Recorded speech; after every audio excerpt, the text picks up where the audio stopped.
Hi, நான் தான் உங்க கயல், சென்னையிலிருந்து. எல்லாரும் எப்படிங்க இருக்கீங்க? வாங்க, இன்னிக்கு நான் உங்களுக்கு சொல்லப் போற கதை, நான் அனுபவிச்ச ஒரு கதை. மனசுக்குள்ள இன்னும் அப்படியே இருக்கிற ஒரு உணர்ச்சி. சில பேர் நம்ம வாழ்க்கைக்குள்ளே சத்தமே இல்லாம வந்துடுவாங்க.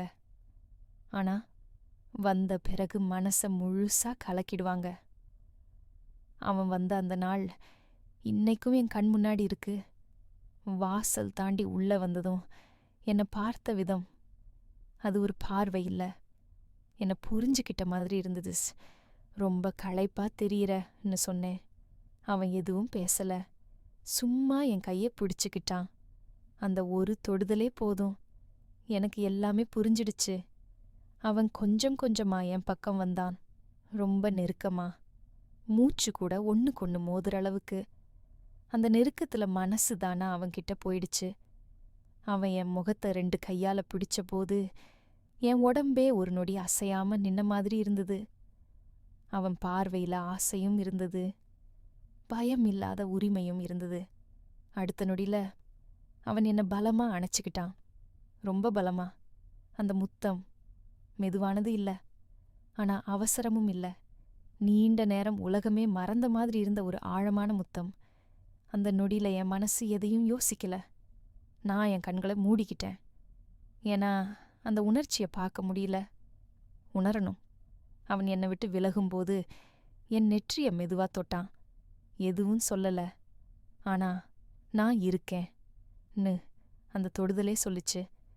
அப்பதான் எனக்கு புரிஞ்சது, சில முத்தங்கள் உடலுக்காக இல்ல, அவை 2 மனசுகளும் ஒரே இடத்துல சேர்ந்துருச்சுன்னு உறுதி பண்றதுக்காக.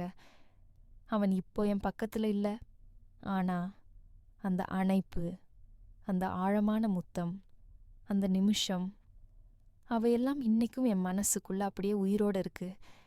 அந்த நாள் முடிஞ்சு அவன் போயிட்டான். வாசல் சத்தம் கேட்டதும் என் மனசுக்குள்ள ஏதோ ஒன்று உடைஞ்ச மாதிரி இருந்தது. அவன் போன பிறகும் அந்த ரூம்ல அவன் இருந்த நெருக்கம் மட்டும் அப்படியே மிச்சம். நான் சோஃபாவுல உட்கார்ந்திருந்தேன். கண்ணு மூடினா கூட அவன் முகம்தான் தெரிஞ்சுது. அந்த ஆழமான முத்தம், அது சும்மா ஒரு நிமிஷம் இல்ல, அது நம்ம இருவருக்கும் நடுவுல இன்னும் சொல்லாத விஷயங்கள் இருக்குன்னு சொல்லிட்ட மாதிரி இருந்தது. அந்த ராத்திரி தூக்கம் வரல. மொபைல் கையில் எடுத்தேன், திரும்ப வைத்தேன். மெசேஜ் பண்ணணும்னு தோணிச்சு, ஆனா என்ன எழுதன்னு தெரியல. சில உணர்ச்சிகள் வார்த்தைகளுக்குள்ள அடங்காது. அடுத்த நாள் காலை அவன் மெசேஜ் வந்தது. நேத்து நடந்தது உனக்கு ஓகே தானே? அந்த ஒரு லைன் என் மனசு முழுக்க அவனை நிரப்பிச்சு. நான் ரிப்ளை பண்ணேன், ஓகேன்னு சொல்றதுக்கு அது ரொம்ப சின்ன வார்த்தை. அதுக்கு அவன் உடனே கால் பண்ணல. அதுதான் எனக்கு பிடிச்சது. அவனும் அதை எளிதா எடுத்துக்கலன்னு புரிஞ்சுது. சில நாட்கள் அப்படியே போச்சு. மெசேஜ், சில நேரம் காலு, சில நேரம் மௌனம். ஆனா அந்த மௌனத்துல கூட நெருக்கம் இருந்தது. ஒரு நாள் அவன் நேரா வந்து நின்னான், எதுவும் பேசாம.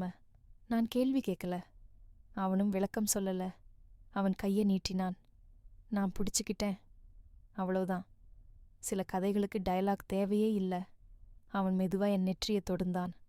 இந்த தடவை முத்தம் இல்ல, ஆனா அந்த தொடுதல் முந்தையதை விட ரொம்ப ஆழமா இருந்தது.